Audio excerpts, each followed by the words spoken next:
obviously back to school starting this week, and so all the big things. What I really want to talk about first and foremost was, I mean, you were a teacher for almost 10 years. What made you want to be a teacher? I mean, what was kind of that desire for you? So I had this incredible history teacher when I was in high school. His name's Mr. Horn. He's since passed, but we would go through the founding era. We started going through American history, and I was just obsessed with it. I mean, I remember I'd come home, I'd see my grandparents, my parents. All I wanted to talk about was what we learned in school that day. And I instantly, you know, when I was in high school, I started telling my parents I want to be a teacher. And they go, absolutely. My mom was in education. My dad was very supportive. And so I knew very early on I wanted to be a teacher. And my grandparents were very instrumental in my life. And they were like, that's the best thing you could do. I mean, they were all in. My grandpa, he was in the Navy, and then he was a Navy recruiter. And so he worked with young people. And he was like, there was nothing like going into high schools and recruiting people, getting to know them, getting to know their families. And so I want to have that impact on kids the way that my teachers had on me. So, you know, that was really kind of the impetus for it. Family was very supportive. And again, I had teachers that had this amazing influence on my life. And that's what I wanted to do. And so it was amazing 10 years. I always tell people, I mean, it was really a dream job, is to be able to work with kids, be able to teach. And I love history. So being able to teach kids through history, life lessons and things, it was really incredible. Perfect. And you were at McAllister High School, correct? Yep. Okay. I was also going to tell you, I know one of your former students. He wanted me to tell you hi. Oh, wow. Yeah. Brendan Parker. Oh, yeah. Yes, Oh, yeah. Yeah. Like, he's an awesome young man. Yeah. Yeah. So you were a teacher for almost 10 years. Mm-hmm. You were Teacher of the Year, which is a very high accomplishment to have, especially in Oklahoma. What kind of made you want to go run for the position of state superintendent? Yeah, so what I saw as a teacher was I saw a lot of frustrations in the education system. I saw it from parents, heard that a lot, saw it from students, saw it from teachers. You know, I saw an education system that wasn't centered around kids. It was much more systematic. It was much more, I saw this heavy teachers union influence that was very antithetical to student learning, very antithetical, frankly, to your good teachers. You know, I always ask, why don't we have merit pay? You know, why don't our great teachers, I got to go back and work with some of the great teachers that impacted me, and I thought, you know, why in the world do they not make more money being these exceptional educators? You looked at issues like school choice. I had a lot of parents that were frustrated at the schools that they were at, wanted other options, and so it kind of led me down this journey to go, you know, what can we do to make education better? And so, you know, seeing the frustrations of Oklahoma and seeing an education system that was far behind where it should be, wanted to do the best I could to champion parents, their voices in education. I knew as a teacher that was crucial. When you had the buy-in from parents, when parents are involved, the type of learning their kids can accomplish in a year is tremendous. So what can we do to make an education system more parent-centric, getting back to the basics, which is what, when you talk to parents of all backgrounds, that's what they want. They want their kids to understand the basics in education. And then lastly, how do we do this to bring the families closer knit, closer together with the teachers, with the kids, to have a great educational outcome? And so that was why ultimately, you looked at this office and you saw all the bad decisions that were made, the direction of the state, and so I wanted to do the best I could to champion parents' voices in that and get it back on track. Absolutely. And kind of like a repeat question, I mean, you were in the front lines as a teacher, and from what you saw with the students, where do you think the state failed before while you were a teacher in teaching these kids education? Where was that? Yeah, so what I saw a lot in our education system was we aren't focused on student outcomes, and we're not focused on students as individuals. You hear this a lot from parents of, my kid gets lost in the shuffle, or my kid needed this and they didn't receive that. So how do you get education back focused on kids as individuals? And again, you know, there were years I had more than 30 in a classroom, you know, sometimes. And again, I was a teacher that I liked big classrooms. I enjoyed that. We always did a lot of debate in my classes and things like that. So it was very complimentary to have a lot of kids in there. And, you know, you start hearing these things, you start seeing these type of responses from kids, and you go, listen, there's a lot that we can do to make an education system that says, listen, if Johnny falls behind in this way, what are we doing to make sure he's caught up? And that looks a lot different for Susie. And so trying to make an education system that's very focused on kids as individuals, not just a system, not pushing kids through a system, but instead making sure that it's student-centric in everything we do. And again, when you talk to folks about the best teachers they had, they did that, right? They connected with the kids. They knew what the kid needed as a motivation. I was also a coach, so you also add in that motivation. And you got to find ways to inspire kids to meet their God-given potential. And so that was part of what I saw as a teacher, that I think, you know, when I look back at when I was able to be successful with kids, it was you found that. You found what they needed. And the way I looked at it, I also taught special education. And so kids are all very unique. And as a teacher, you want to have a high standard for them. And you want to put them in a situation where they can be successful. And I think that's the approach we've taken from a policy. That's the same thing that works at the individual level for a teacher is what works as a policy. And so that's where you've seen us do things like school choice. Every kid deserves their unique path to be able to be pursued. And that's where, I think we need to do that both at the micro level, but also at the macro level. Absolutely. You kind of touched on this. Us as Oklahoma, we have been at the bottom of education. I was actually in high school when the teacher walkout happened and all of that. And, a lot of people like, is it getting better? What are we doing? So you've been in office for about 2 years now. You've got a couple more years. You've made a lot of big changes with social study standards and this new benchmark assessment. How will all this come together and move Oklahoma forward to not be at the bottom and move up to hopefully halfway or even to the top? That's right. So let me take you to the approach we took when we came in office. You look at an education system that was at the bottom of every education ranking. And so we came in and said, look, we've got to tackle the biggest problems. So what are some of the biggest problems? Number one, you had to have parents more involved in their kids' education. So school choice was something we did right out of the gate. Parents' rights, transparency around curriculum. These were things we had to do immediately to get parents more involved, have them more at the driver's seat of their kids' education. So we tackled that right out of the gate first few months. The other thing that we did in the first few months was we've got to retain and recruit the most talented teachers in the country because, again, obviously that is going to be crucial to a student's success. We launched the largest signing bonus in the country, $50,000 to move to Oklahoma. And we did that in a very strategic way. We looked at the schools that were struggling the most. We looked at the areas where we were having the hardest time recruiting teachers, and we said we are going to really target these individuals with a free market approach to recruit these individuals. We then launched a merit pay program so teachers can make up to $100,000 and stay in the classroom. And so we've got over 1,000 teachers on track for that as well. The other thing we looked at were our failing schools. We had a list of over 160 F schools. Several of them, dozens of them, had been on that list for years. We said, well, what's the motivation for them to get off? So we came in with a very aggressive plan to say, you have to get off. If you don't get off, we could take you over, we could convert you to a charter school, we could fire the administrative staff, but change has to occur. You can't be a failing school year after year without change. So we were able to get over 100 schools off that F list. We had changes at Tulsa Public Schools. The leadership there, just frankly, they were awful before. I think they're tremendous now. I love the leadership model they've got going. Oklahoma City, I love the new leadership there. And so we wanted to aggressively take on those F schools and go, there's got to be dramatic change. Then you look at things like standards. Are we including in the standards enough specificity, enough detail, enough of what parents want so that they know that their kids are receiving a good education and that teachers are being given the proper direction of how do you teach these core skills? So these were some of the big things we tackled. We also put into our accreditation, you have to get above 50% of kids reading on grade level. You have to get over 50% of kids proficient in math.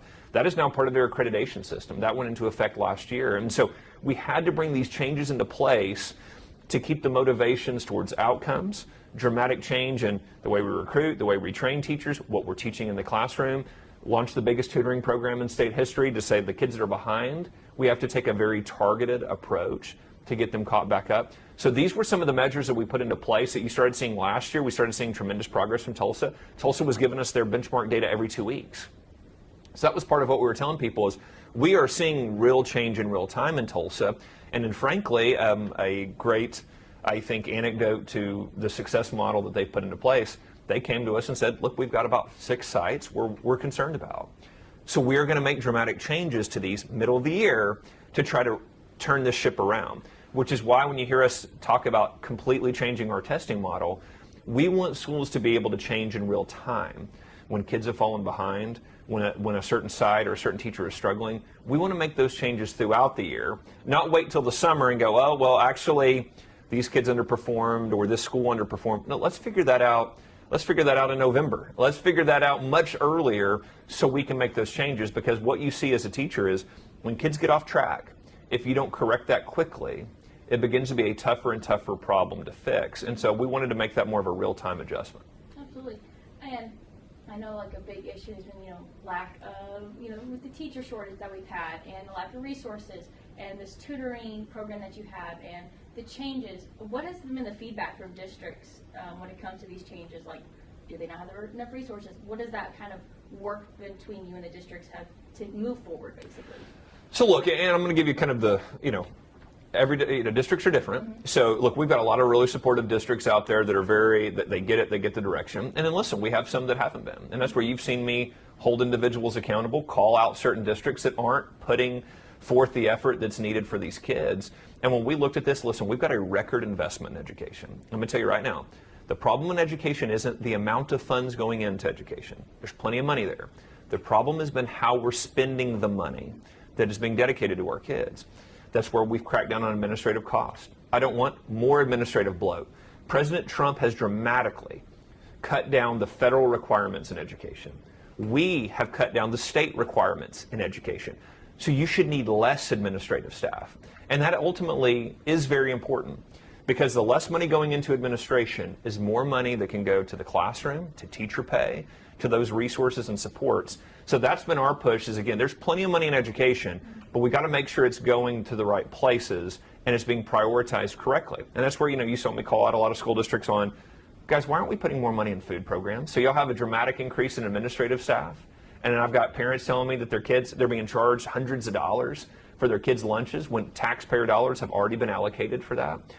You've seen me call out districts as go, look, why in the world are we adding so many administrative staff at a time we're reducing administrative workload? So those are things that we're going to continue to push on. But listen, we've got some tremendous partners around the state. We've got some tremendous relationships with districts. And again, we're in the building right now. We've got hundreds of staffers here that we're talking to districts daily. We talk to them about, when it comes down to whether it's curriculum, teacher certification, federal programs. These are all conversations that we continue to have to make sure that districts have what they need to be successful. Absolutely. Okay, well, this is kind of not like a crazy question, but just like for you personally, if you had a moment with your time in office right now that you could go back and either change, improve on, what would that be right now and why? Look, I'm very happy and very excited about the direction our schools are going. I've been very clear when there's a problem.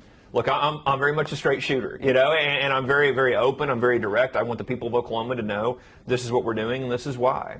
So I try to be very direct with people in the way that we communicate, the way we talk about things.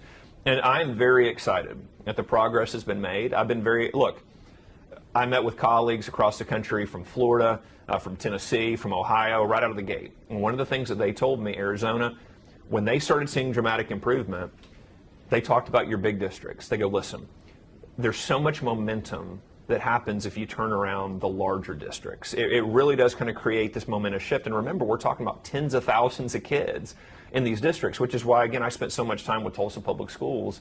I've spent so much time with Oklahoma City Public Schools, because the model that we've seen play out, Miami-Dade County for Florida, they point to that model a lot. Hey, when we started seeing this dramatic improvement in Miami-Dade County, we really saw a ripple effect across the state. And so I knew Tulsa, being one of our flagship schools, and I believe that. I believe, listen, Tulsa Public Schools we should not only be one of the bottom schools in the state, Tulsa Public Schools should be one we point to as, hey, this is a success model. And so if we could get them there, we knew that would cause a dramatic improvement across the state. And so, look, I'm very proud of the progress we've made. I think we've changed the trajectory dramatically. Teacher recruitment, I'm very excited. We get in the stories they tell. We ask them to send us, why'd you come here? What helped you make that decision? What was your first year like? And you read these stories and you go, look, we're seeing this dramatic turnaround, this excitement coming back to the profession. So I'm very excited about the work that we've done so far. Yeah. We've been talking a lot about Tulsa Public Schools and these changes. You made that announcement back, like you said, middle of the school year last year. What progress, the way you've talked to the district, what have you seen, what have they done that they've told you that they've done that's made these big changes to improve? Yeah, let me just walk through a few of the changes. So one of the things they did was they embraced the merit pay system. And they said, listen, what we're going to do, and because remember, our merit pay system isn't just about identifying those teachers and giving them more money, it's then utilizing them. Hey, if you're one of the top teachers in the state, let's have you train the new teachers. Let's have you help the teachers that are struggling.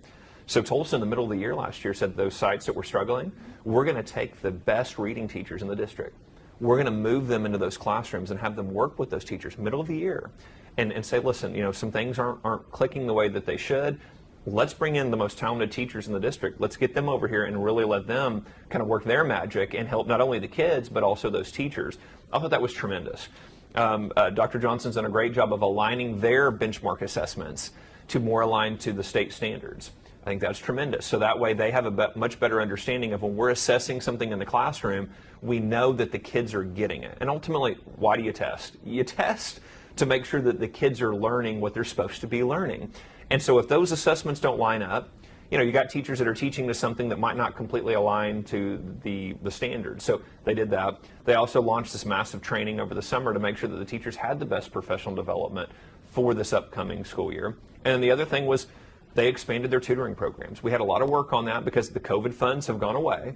And so Tulsa was one of the schools that we sat down multiple times about how do we make sure that we continue summer school programs, tutoring programs at the highest level possible. And they were able to make staff decisions, budget decisions to say, listen, we are going to make sure that these programs that have been successful continue, and the ones that don't, we're going to shift. We're going to say if it's not successful, we're going to move to other programs that we have seen success in.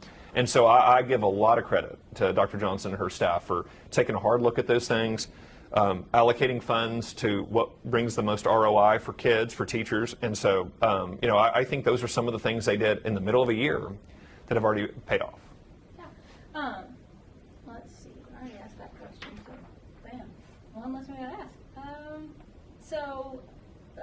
You made an announcement back in July about districts having to pay for the meals for students. And one of the requirements that districts had to have their budgets turned in by June 3rd, July 30th, June 3rd, I can't remember exactly.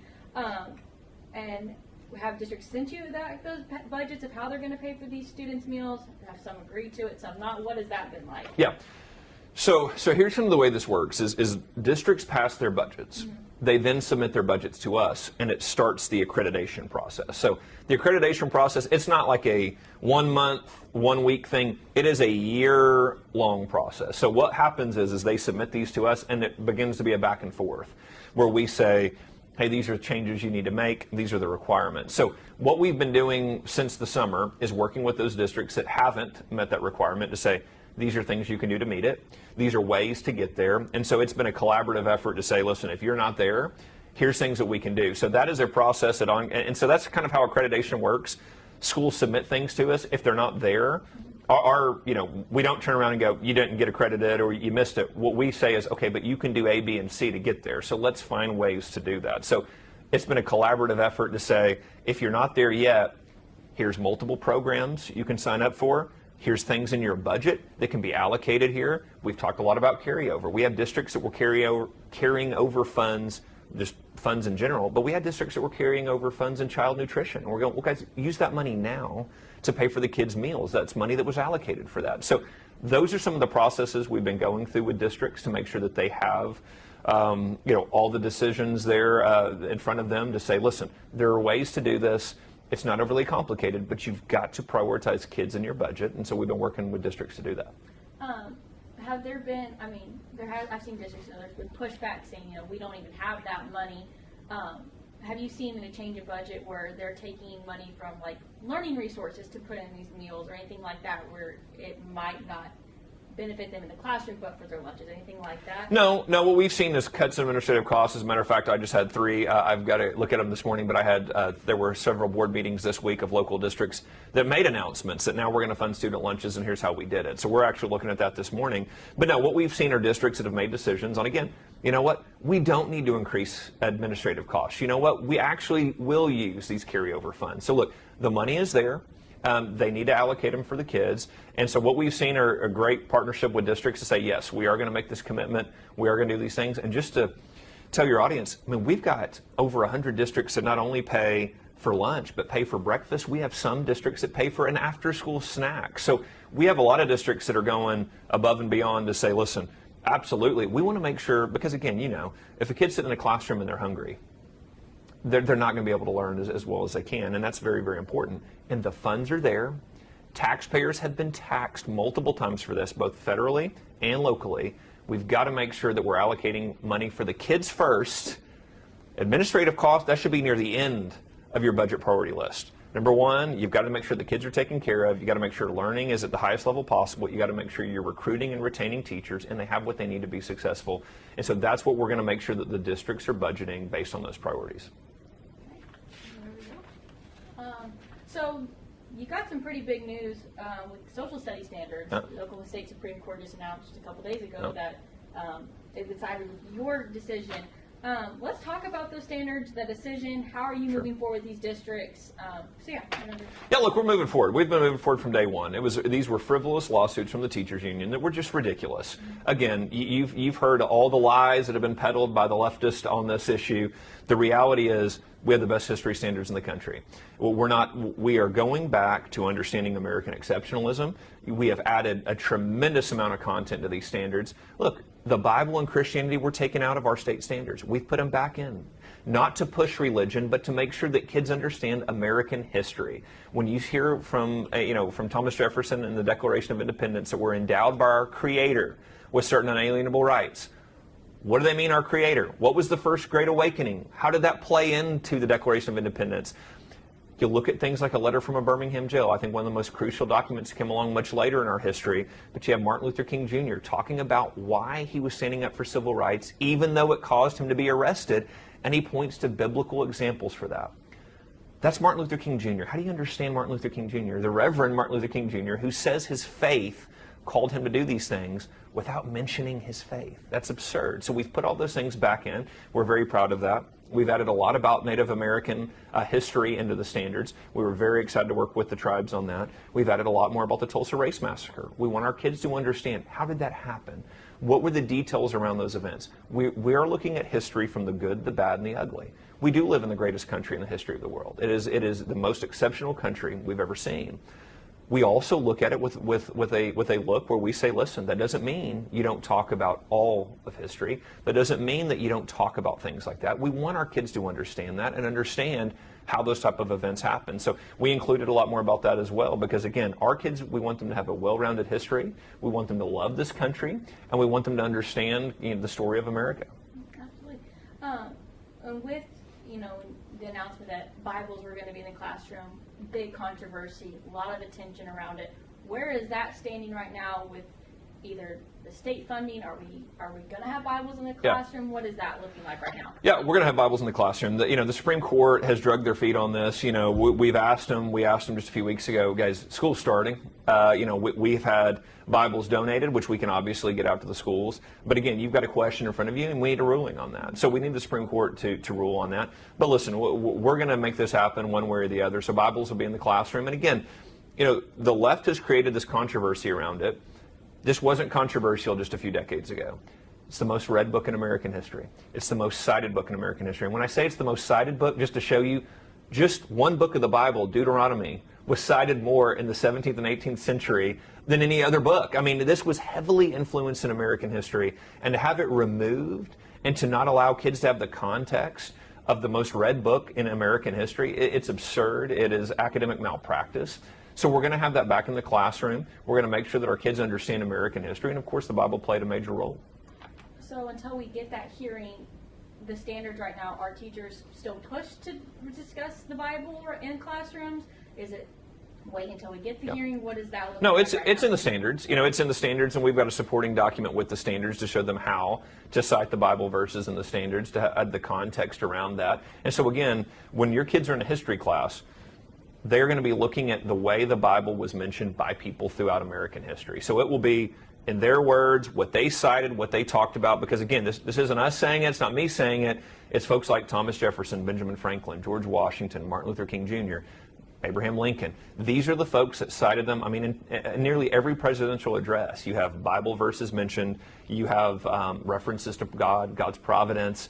And so those are back in the standards, so kids will be able to see and judge for themselves what these individuals said and how they describe their own motivations. Are you concerned in any way that with the Bible, or if the Supreme Court says, yeah, you can have Bibles in the classroom, that it might open Pandora's box where other religions might want their books implemented into history? No, I'm not worried about that at all. Because look, if you look at our history standards, when you study other parts of the country, when you study India, the Bhagavad Gita is there. we reference it because you have to know the world religions to understand the world. So again, this is not about pushing one religion over another. This is about understanding history. American history, look, the Bible and Christianity played a very, very large role in American history. When you look at other countries, there's other books, there's other religions that had an enormous impact as well. And so those are all there in the standards, but Christianity has been the one under attack. When those other references are there, you don't hear the attacks, you don't see the lawsuits. These have come because there has been a war against Christianity. There has been a war against the Judeo-Christian values the country was founded on, and we're not going to back down to any left-wing group, the ACLU and everybody that sue us like every month, it seems like. We're not going to back down to those things. It's part of our history. And again, when kids go to a world history class, they're going to get it all. They're going to get an understanding of all the world religions. They're going to get an understanding of the way it impacted people, the way it impacted society. That is history. And so when people get offended by things like that, it's frankly, it's ridiculous, and we're not going to bow to those pressures because it's history. Okay? There's going to be parts of history you're going to agree with. There's going to be parts of history you don't agree with.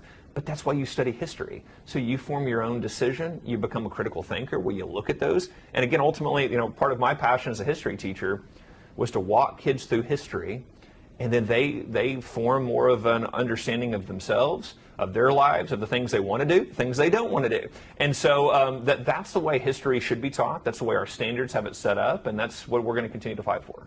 And are you planning on giving the Bible to every student in the classroom, or just one, like every history classroom? What does that look like? Yeah, no, we're looking at putting them in the classrooms as a resource. And again, that's there because you're going to see these citations. You're going to see, again, it mentioned not only in your history classes, but literature classes. And as you see, the most famous books written in American history, there's a ton of references to the Bible and those things. So again, if the Bible doesn't meet the standard, it's the most read book in American history, to be included in the curriculum, that I guess no book would. That's kind of what you look at when you look at it holistically.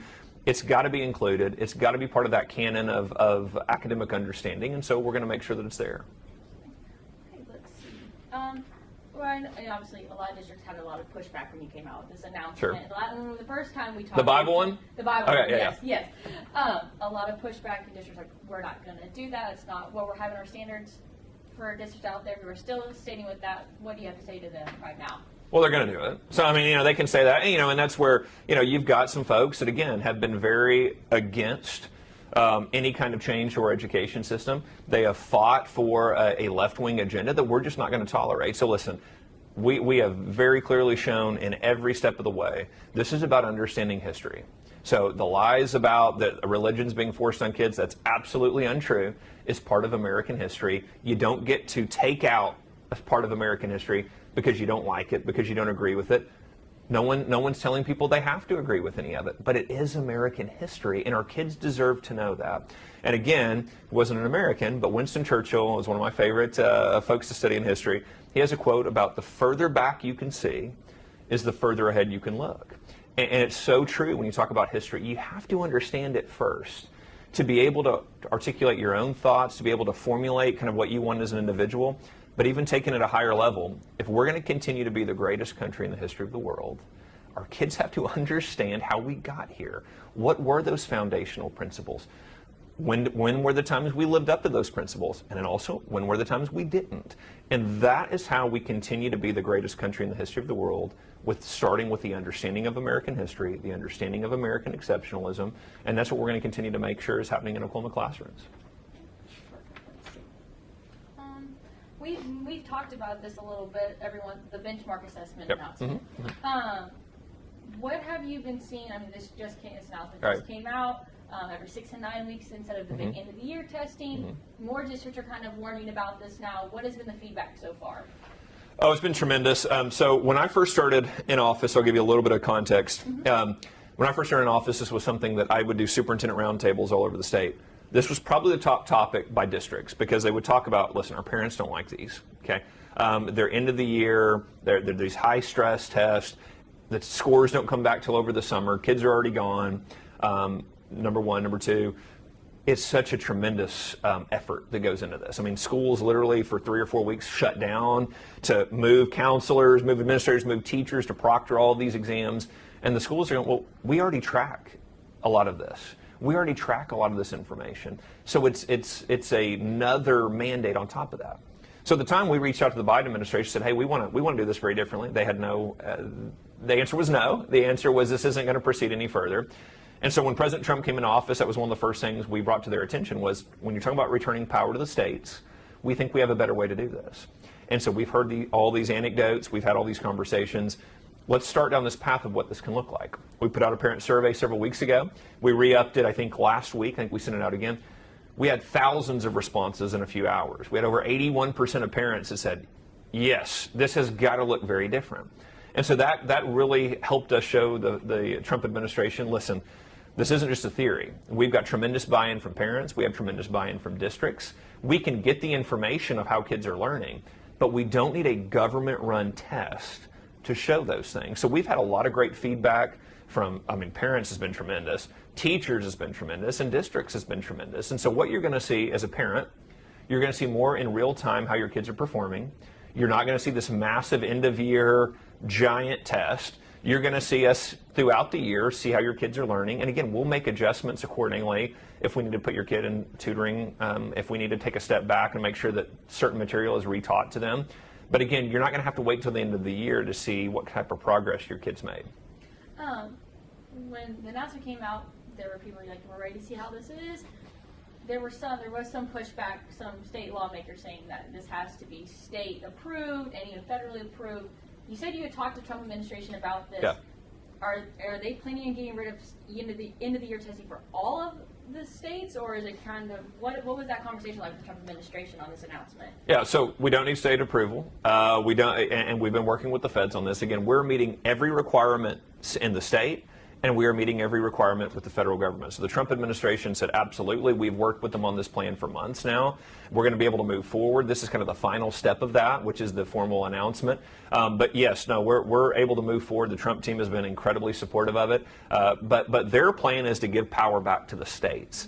So it is, if states want to do this, that's great. If states want to go a different route, that's great as well. And again, this has been part of President Trump's tremendous vision for education, which is give the power back to the states, let them make decisions. And our position has been the more power you give back to us as a state, we're going to give it back to parents, we're going to give it back to the classroom so that way the decisions made are what's best for parents, but also parents can direct much more of what an education system looks like. And I think ultimately that's how you move education forward. And when you look back, what's happened in the last 30 or 40 years when we've seen all these test scores go down nationally. Number one, you had a federal Department of Education that was a weaponized institution from day one. They partnered with the teachers' unions. That was their number one ask. Give us a federal apparatus to be weaponized against the states and against the classrooms. That's what they did. So that's been a major, major derailment of our school system.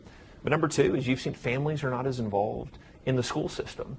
And we look at that and go, listen, schools had put up barriers for families. They had made it more difficult for families to be involved. So as a state, the more power we receive back from the feds, we're going to give it to those families to get our schools back on track and to help deal with one of the biggest problems in education, which is we need parents involved. The more parental involvement, the better off the kids will be.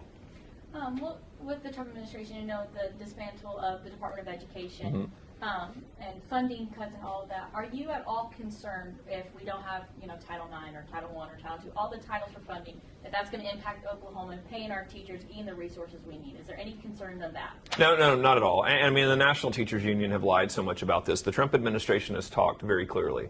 We want the funds to go to the states. What we don't want is the federal government telling you how you have to spend the funds. What we don't want is the federal government telling you you've got to spend X amount on DEI training. What we don't want is the federal government saying you've got to send teachers to California to do a transgender study. No. We want to give the money back to the states. The formula funds, I've already talked about, we're not touching those. That's great. Those flow to the states. But what we want to do is with a lot of these other funds, why would we not give states more discretion? Why would we not tell states, do your own training? States, prep your own teachers in the way that you see fit. Why are we the ones dictating all of these things? So I could not be more optimistic and more excited about what President Trump is doing in education. I think it's absolutely what needed to be done. He's the one that's fulfilling these promises that so many politicians have made to parents. He's the one actually fulfilling them. And so Oklahoma as a state, we're going to be much better off. We're much better positioned to not only make the decisions locally, but number two, we've got tremendous parents. We've got tremendous families. We have tremendous values in Oklahoma. So I am very, very excited about how those decisions end up, with much more of it being made at the local level. Okay. And so you said that you don't need state approval when it comes to the bench assessments, anything like that. Correct. Have you brought this up with your board on moving forward?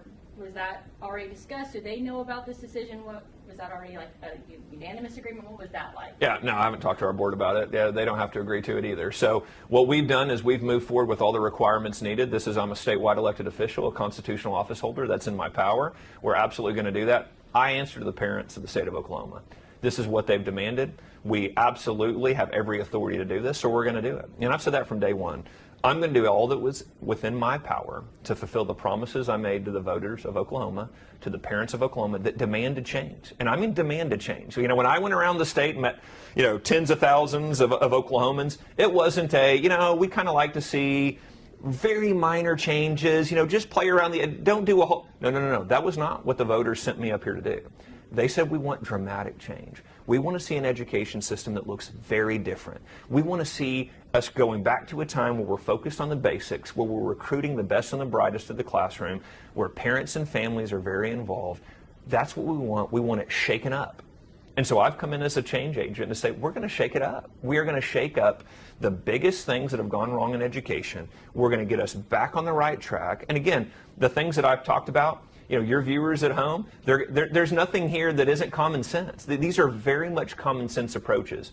But there is a political system that doesn't want the system to change, because there's a lot of people that make money off of the system. Change is hard for people. And so when we came in and said we're going to make all these dramatic changes, we had a left-wing kind of political establishment group say, well, we're going to fight you on all of them. And we said, well, I don't answer to you.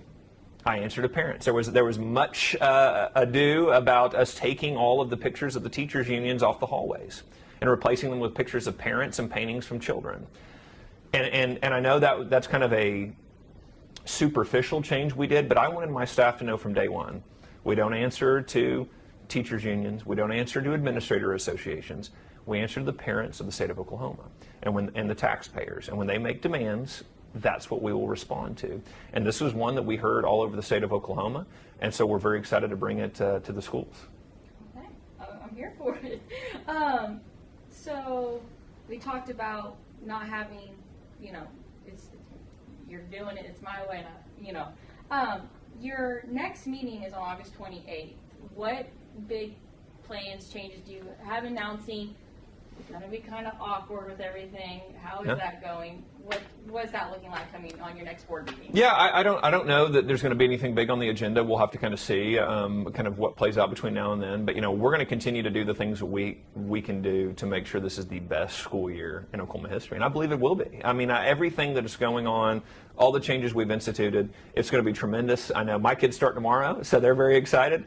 We did meet the teacher last night, so that was very, very fun. But we're going to have the best school year ever. You're going to see the continued dedication from me and my staff to make sure that we're doing all that we can to make sure every parent has the best school year for their kids possible. And so, again, it's been incredibly exciting. The summer, I was this way as a teacher. I'm in this way in this role. I get very excited at the beginning of school. It's very much there's all the optimism. Parents are excited. Everybody's posting their pictures of their kids getting ready for school.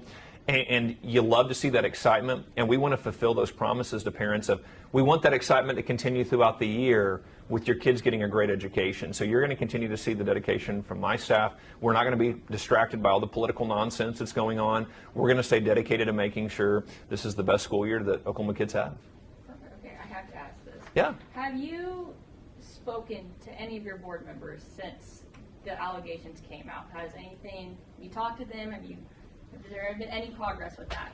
No, I'm not talking to them. I mean, look, so I've made my comments on that, and again, we've seen all of this nonsense that's been going on. My focus has been, how do we kick off the school year in the best way possible? So that's where me and my staff, we've been working. Again, we're on the phone with the Trump administration nearly every day to get this. I mean, this has been a huge kickoff for the testing change. Your kids are going to have more time now for instruction. We get to reallocate more resources. Now that we're cutting all these big contracts with these big testing companies.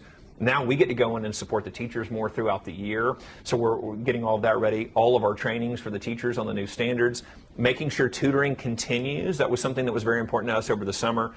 Awesome summer school programs, got to go see a lot of those in action. Those were awesome. But we want to make sure that those supports continue for those kids throughout the year. So if your kid is behind, we want to continue to make sure they have every support needed. We're bringing in records amounts of new teachers. We're trying to make sure they are ready for the first day of school. We're trying to make sure their first 6 to 9 weeks go well. As every parent knows, that beginning is so important. And so that's been our focus, and that's going to continue to be our focus. Have you and Governor Stitt talked at all? I know there was a little bit of a rift between you two for a little bit. Have y'all sat down and spoke? I mean, not only for just to talk, but for the education and the students of Oklahoma and these teachers to move forward. Any plans worked on it with anything with that? No, we haven't talked. No, he's got my number if he wants to call. But yeah, no, I haven't talked to him. Okay. I had to ask. No, hey, yeah, you ask where you want. I'm trying to think. With obviously this investigation going on, OSBI is still investigating, anything like that. Speaker Hilbert did release his findings. Your thoughts on that? Anything like that? No, I've made my comments on it. My focus has been beginning of school, making sure that every kid gets the best education possible. So no, I don't have any further comments on that. Perfect. Big last question for you. Sure. You went from a teacher to being state superintendent. Do you have any more political aspirations, possibly governor, anything like that? Any changes further to make to the state of Oklahoma? Look, I don't know what's next. My focus has been, and I've told people this a lot over the summer, is I know the beginning of school is so important. And so for me, all the other things that are kind of going on, and look, I get it. And it's a tremendous compliment. When I go out to, I had breakfast this morning out and have people coming up asking me they want me to run for governor and things. And it is very, very nice and it's incredibly flattering to have people in the state of Oklahoma who say things like that. And I've told them, look, my focus is beginning of school is so important. We get school started off right. And so look, there will be decisions made on kind of what's next here in the future. But my focus over the summer was to make sure that we're doing all that we could to set up the best school year possible. And so that's really been my focus. But, we'll have to make some decisions at some point. But right now we want to make sure that every school is set up to be successful, every child set up to be successful. So that's really been where my head's at and where my focus has been. Okay. Well, I don't think anything else you would like to add? I don't think so. I want to ask him, just because it's new news about the general counsel. Okay. Counsel? Oh, yeah. Yeah. If you don't mind. Oh, yeah. Yeah. Whenever you're ready. Yeah, we're always looking to kind of figure out, what those next steps will be. So, that's something that we're looking at right now is just kind of figuring out kind of what will be the next best step. And, we've had to deal with these things before. So we'll continue to make sure that the state of Oklahoma is in the best position in all regards to have the best school year ever, to make sure that we're supporting kids in the best way possible. So we'll look at that and kind of make a decision based on those criteria. Okay. We good? I think that's it. Do we have to go? Is there anything that we haven't asked? Yeah, anything we haven't asked that you would like to add? And we really appreciate this. Yeah. Oh yeah, no, this is great. So much. No, we covered a lot, so I'm just trying to think. I think we've, the only other thing I would add is, we have launched a new test with PragerU for teachers that come in from California, New York. It was something that we saw Gavin Newsom saying the teachers here are going to teach these things. They are going to teach gender theory. They are going to teach there's 27 genders. And we said, listen, we've recruited the top 10% of teachers nationwide to come to Oklahoma. We want the best in the classroom. But what we're not going to do is allow left-wing Marxist indoctrinators from California in. So we said, listen, we're going to have this test. We're going to make sure we're going to teach actual biology in a science classroom. We're going to make sure that they're actually going to be aligned to Oklahoma State standards. We're very proud of these standards. You're required to teach to the standards in the state of Oklahoma. And so we've already had other states reaching out they're wanting to do something similar. They're wanting to see the test. They're wanting to do something like that. But it's going to be our continued dedication that the teachers in Oklahoma are of the highest caliber, that they're paid accordingly through merit pay, but that we're also protecting the classroom from the left-wing indoctrination we've seen sweeping across the country. And as we see states like California and New York lose their minds, we're going to keep a common sense approach in Oklahoma to make sure that the focus is on academics, the focus is on academic exceptionalism, getting back to the basics. And again, you're a great teacher. We've been doing, it's fun to go into other states with some of these ads and marketing that we've done and to see the responses. people that want to come in to say, listen, that's why I wanted to be a teacher. These are the things I want to teach. This is what I'm excited about. And so we're going to continue to see success from that. Okay, I do have one question. Sure, Merit yeah. pay. Where does it start out at for a teacher Yeah. with the merit pay, and then kind of build up from there? And what are the requirements to get up to the $100,000? No, that's a great question. So basically the way that it works is a teacher fills out an application through their district. They kick it on up to us. And so what districts do is they match. It starts at $5,000, but it can go all the way up and over $30,000 that then the state matches. So that's where you can get that number really quickly, where a state can give you, the district can give you 5, and then we match with 5. They can give you 10, and we can match with 10. And so there's different requirements. We try to give districts a lot of local flexibility because, again, a great kindergarten teacher looks a lot different than a great high school teacher. A great art teacher looks a lot different than a great math teacher. So there's a lot of flexibilities there districts can choose from. You can show it through test scores, of course. You can show it through portfolios, through student work, through assessments, through evaluation. So we try to give a lot of ways for teachers to show their exceptionalism. And again, we've now got 1,000 teachers on track for that. We're very excited. We've had schools all summer passing through their boards what their requirements will be. But again, every district can do that accordingly. Tulsa focused a lot on reading. They said, listen, we want kind of the first tranche of this to be for our top 10% of reading and English teachers, which again, that was what they decided locally. I think that's a great decision. So we want to make sure that districts are able to say, these are our best. We want to make sure we reward them and can utilize them. So there's a lot of flexibilities there. But yeah, I mean, you can do up to $30,000, which then means a match from us will make a $60,000 pay bump for that teacher. That's all I wanted to know about that. I was like, I haven't heard of that. So yeah, no, it's a good one. And we've seen, we looked at 2 models. We looked at Tennessee and Iowa. They've done something. It's not near to the scale. It's not near the amount. But they had done some things in the past, and what we said is we really want to open it up so that all teachers are eligible, so that we can get more of the exceptional teachers. Because again, a lot of the incentives in education are so towards the back, which I understand that. If a teacher's been teaching 20 or 30 years, obviously we want to incentivize that. But most of our teachers leave within 5 years. That's nationwide. Nationwide, the average teacher span in the classroom is less than 7. In the state, it's around 5. Okay, we need incentives early. So that was something we fought for too, is listen, if you're a great teacher, I want to get you a signing bonus. If you're a great teacher, I want to put you on a merit pay track quickly, because I don't want you to leave after 5 or 6 years. Because here's the other thing, if you're a talented teacher, hey, you get recruited by the private sector all the time. So it's not just you becoming an administrator. You might go take another job in town because, the towns appreciate you and they want you to go do this or that. So that's one of the things that we've done very differently than other states, is we wanted the incentives to be much more front-loaded so that, again, you as a district, you got a great teacher, let's keep them. Let's not let them leave after 5 to 6 years. Let's get them in the classroom. Let's make sure that they see there's opportunities to grow. There's opportunities to make more money. And there's opportunity to grow your impact. We want you training the new teachers. We want you helping the teachers that have fallen behind. So we're very excited about it. And again, I think you're just going to continue to see that program explode. Okay, one more question. Yeah. I know, I keep thinking, I'm going to think of another one. There has been a substitute teacher shortage. And I know that's really needed in this state.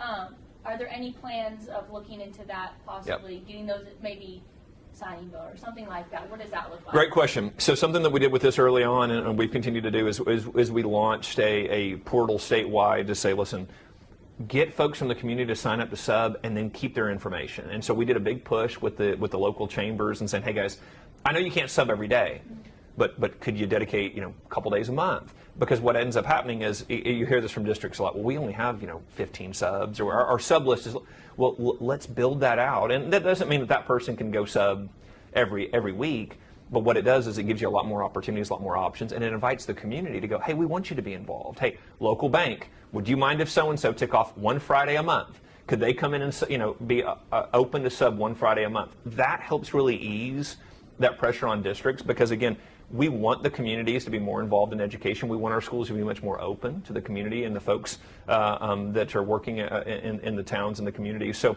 that's one of the things that we did, to say, hey, let's really bolster the substitute roles. Let's really make sure that what we're doing is getting as many people involved as possible. And so I think that'll be really helpful in the future as well.